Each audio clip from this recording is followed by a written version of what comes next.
ಭಾರತೀಯ ಸಂಪ್ರದಾಯದಲ್ಲಿ ಕುಂಕುಮಕ್ಕೆ ವಿಶೇಷ ಮಹತ್ವ ಇದೆ. ವಿಶೇಷವಾಗಿ ಹೆಂಗಸರು ನೆತ್ತಿಯಲ್ಲಿ ಕುಂಕುಮ ಇಡುವುದು ಶುಭದ ಸಂಕೇತವೆಂದು ಪರಿಗಣಿಸಲಾಗುತ್ತದೆ. ಹಳೆಯ ಕಾಲದಿಂದಲೂ ಅರಿಶಿನ ಕುಂಕುಮವು ಸೌಭಾಗ್ಯ, ಐಶ್ವರ್ಯ ಮತ್ತು ದೈವಭಕ್ತಿಯ ಪ್ರತೀಕವಾಗಿ ಬಳಸಲ್ಪಡುತ್ತಿದೆ. ಆದರೆ ಇತ್ತೀಚಿನ ದಿನಗಳಲ್ಲಿ ಕೆಲವು ಕಡೆಗಳಲ್ಲಿ ಹಸಿರು ಕುಂಕುಮ ಬಳಕೆ ಕೂಡ ಹೆಚ್ಚಾಗಿದೆ. ಕೆಲವರು ಹಸಿರು ಕುಂಕುಮವನ್ನು ಶುಭದ ಸಂಕೇತವೆಂದು ನಂಬುತ್ತಾರೆ. ಅರಿಶಿನ ಕುಂಕುಮಕ್ಕಿಂತ ಹಸಿರು ಕುಂಕುಮ ಒಳ್ಳೆಯದು ಎಂಬ ಮಾತು ಕೂಡ ಹಲವರಲ್ಲಿ ಕೇಳಿಬರುತ್ತಿದೆ. ಇದರ ಹಿಂದೆ ಕೆಲವು ಸಂಪ್ರದಾಯಗಳು, ನಂಬಿಕೆಗಳು ಮತ್ತು ಆಧ್ಯಾತ್ಮಿಕ ಅರ್ಥಗಳಿವೆ. ಹಸಿರು ಬಣ್ಣವನ್ನು ಸಾಮಾನ್ಯವಾಗಿ ಸಮೃದ್ಧಿ, ಬೆಳವಣಿಗೆ ಮತ್ತು ಶಾಂತಿಯ ಸಂಕೇತವಾಗಿ ಪರಿಗಣಿಸಲಾಗುತ್ತದೆ. ಪ್ರಕೃತಿಯ ಬಣ್ಣವೇ ಹಸಿರು. ಮರಗಳು, ಗಿಡಗಳು, ಬೆಳೆಗಳು ಎಲ್ಲವೂ ಹಸಿರು ಬಣ್ಣದಲ್ಲೇ ಕಾಣುತ್ತವೆ. ಆದ್ದರಿಂದ ಹಸಿರು ಬಣ್ಣವು ಜೀವಂತಿಕೆ ಮತ್ತು ಹೊಸತನದ ಸಂಕೇತವಾಗಿದೆ. ಕೆಲವರು ಹಸಿರು ಕುಂಕುಮವನ್ನು ನೆತ್ತಿಯಲ್ಲಿ ಇಟ್ಟರೆ ಮನಸ್ಸಿಗೆ ಶಾಂತಿ ಸಿಗುತ್ತದೆ ಮತ್ತು ಸಕಾರಾತ್ಮಕ ಶಕ್ತಿ ಹೆಚ್ಚುತ್ತದೆ ಎಂದು ನಂಬುತ್ತಾರೆ. ಹಳೆಯ ಕಾಲದಲ್ಲಿ ವಿವಾಹಿತ ಮಹಿಳೆಯರು ಮುಖ್ಯವಾಗಿ ಕೆಂಪು ಕುಂಕುಮವನ್ನು ಬಳಸುತ್ತಿದ್ದರು. ಕೆಂಪು ಬಣ್ಣವು ಶಕ್ತಿ, ಧೈರ್ಯ ಮತ್ತು ದಾಂಪತ್ಯದ ಸಂಕೇತವೆಂದು ಹೇಳಲಾಗುತ್ತದೆ. ಆದರೆ ಕೆಲವು ಪ್ರದೇಶಗಳಲ್ಲಿ ಹಬ್ಬದ ದಿನಗಳಲ್ಲಿ ಅಥವಾ ವಿಶೇಷ ಪೂಜೆಗಳಲ್ಲಿ ಹಸಿರು ಕುಂಕುಮವನ್ನು ಬಳಸುವ ಪದ್ಧತಿ ಇತ್ತು. ವಿಶೇಷವಾಗಿ ದೇವಿ ಪೂಜೆಗಳಲ್ಲಿ ಹಸಿರು ಬಣ್ಣಕ್ಕೆ ಮಹತ್ವ ನೀಡಲಾಗುತ್ತಿತ್ತು. ಕೆಲವರು ಹಸಿರು ಕುಂಕುಮವನ್ನು ಲಕ್ಷ್ಮೀದೇವಿಯ ಕೃಪೆಯ ಸಂಕೇತವೆಂದು ಭಾವಿಸುತ್ತಾರೆ. ಹಸಿರು ಕುಂಕುಮವು ಇಡುವುದರಿಂದ ಮನಸ್ಸಿನಲ್ಲಿ ನೆಮ್ಮದಿ ಉಂಟಾಗುತ್ತದೆ ಎಂದು ಆಯುರ್ವೇದ ನಂಬಿಕೆಗಳಲ್ಲೂ ಹೇಳಲಾಗುತ್ತದೆ. ಹಸಿರು ಬಣ್ಣ ಕಣ್ಣುಗಳಿಗೆ ತಂಪನ್ನು ನೀಡುತ್ತದೆ. ಆದ್ದರಿಂದ ಈ ಬಣ್ಣ ಮನಸ್ಸಿನ ಒತ್ತಡವನ್ನು ಕಡಿಮೆ ಮಾಡಲು ಸಹಾಯ ಮಾಡುತ್ತದೆ ಎಂಬ ನಂಬಿಕೆ ಇದೆ. ಇಂದಿನ ಕಾಲದಲ್ಲಿ ಕೆಲಸದ ಒತ್ತಡ ಮತ್ತು ಜೀವನದ ಗಡಿಬಿಡಿಯಿಂದ ಹಲವರು ಮಾನಸಿಕ ಶಾಂತಿಯನ್ನು ಹುಡುಕುತ್ತಿದ್ದಾರೆ. ಇಂತಹ ಸಂದರ್ಭಗಳಲ್ಲಿ ಹಸಿರು ಬಣ್ಣದ ಬಳಕೆ ಮನಸ್ಸಿಗೆ ಒಳ್ಳೆಯ ಪರಿಣಾಮ ನೀಡಬಹುದು. ಕೆಲವರು ಹಸಿರು ಕುಂಕುಮವನ್ನು ಫ್ಯಾಷನ್ ಮತ್ತು ಆಕರ್ಷಣೆಯ ದೃಷ್ಟಿಯಿಂದ ಬಳಸುತ್ತಾರೆ.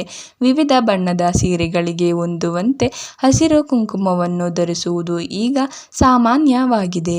ಇದರಿಂದ ಮುಖದ ಸೌಂದರ್ಯವು ಹೆಚ್ಚುತ್ತದೆ ಎಂದು ಕೆಲವರು ಹೇಳುತ್ತಾರೆ. ವಿಶೇಷವಾಗಿ ಹಸಿರು ಸೀರೆ, ಹಸಿರು ಬಳೆ ಮತ್ತು ಹಸಿರು ಕುಂಕುಮದ ಸಂಯೋಜನೆ ಮಹಿಳೆಯರ ಸೌಂದರ್ಯವನ್ನು ಇನ್ನಷ್ಟು ಹೆಚ್ಚಿಸುತ್ತದೆ ಎಂಬ ನಂಬಿಕೆ ಇದೆ. ಆದರೆ ಇದರಿಂದ ಅರಿಶಿನ ಕುಂಕುಮದ ಮಹತ್ವ ಕಡಿಮೆಯಾಗುವುದಿಲ್ಲ. ಅರಿಶಿನ ಮತ್ತು ಕೆಂಪು ಕುಂಕುಮ ಭಾರತೀಯ ಸಂಸ್ಕೃತಿಯಲ್ಲಿ ಶತಮಾನಗಳಿಂದ ಪೂಜ್ಯ ಸ್ಥಾನ ಹೊಂದಿವೆ. ಅರಿಶಿನವನ್ನು ಪವಿತ್ರವೆಂದು ಪರಿಗಣಿಸಲಾಗುತ್ತದೆ. ಅದು ಆರೋಗ್ಯಕ್ಕೂ ಒಳ್ಳೆಯದು. ಹಳೆಯ ಕಾಲದಲ್ಲಿ ಅರಿಶಿನದಿಂದ ತಯಾರಿಸಲಾದ ನೈಸರ್ಗಿಕ ಕುಂಕುಮವನ್ನು ಮಹಿಳೆಯರು ಬಳಸುತ್ತಿದ್ದರು. ಇದು ಚರ್ಮಕ್ಕೂ ಸುರಕ್ಷಿತವಾಗಿತ್ತು. ಹಸಿರು ಕುಂಕುಮದ ಬಗ್ಗೆ ಮಾತನಾಡುವಾಗ ಒಂದು ವಿಷಯ ನೆನಪಿರಬೇಕು.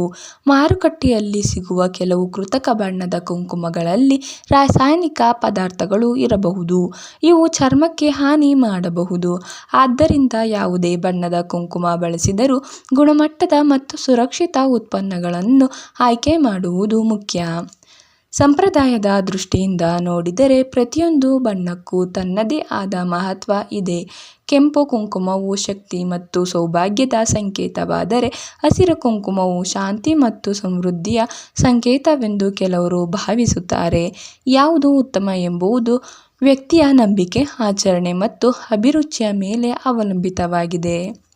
ಇಂದಿನ ಕಾಲದಲ್ಲಿ ಮಹಿಳೆಯರು ಸಂಪ್ರದಾಯ ಮತ್ತು ಆಧುನಿಕತೆಯನ್ನು ಒಟ್ಟಿಗೆ ಸಾಗಿಸುತ್ತಿದ್ದಾರೆ.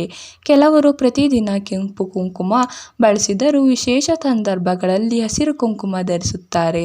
ಇದನ್ನು ಶುಭ ಮತ್ತು ಫ್ಯಾಷನ್ ಎರಡರ ಸಂಯೋಜನೆ ಎಂದು ಹೇಳಬಹುದು.